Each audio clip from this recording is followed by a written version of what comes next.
We continue to follow breaking news. An inmate on the run after escaping. Law enforcement has been out in Clayton County all day searching for this man. This is Devonte Ross. And this is the second inmate to escape from custody within the last 24 hours in Metro Atlanta. 11 Alive's Deborah Tuff joins us live. Deborah, how did this all happen?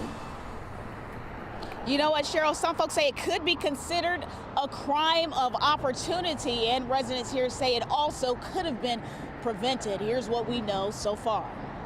Clayton County police say overnight a private security company was taking Devonte Ross from Fresno, California to the state prison in Jackson, Georgia. After Ross was picked up at the airport, they say the transport decided to stop at the QT gas station right here on Riverdale, and Ross somehow escaped, jumping out the car and running away. At the time, they believe he was handcuffed in the front with waist chains. Still, people say more should have been done to prevent him from getting away. That's where everybody getting in trouble now.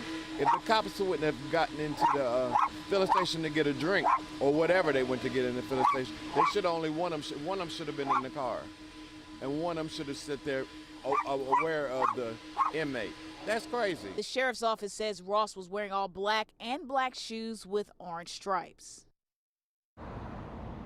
Now, authorities also say Ross was serving time for drug trafficking and burglary at 6Y. Some residents actually say that's a relief, and believe it or not, this is not his first time escaping. Stay tuned. All right, Deb, we'll stay on top of it. Thank you.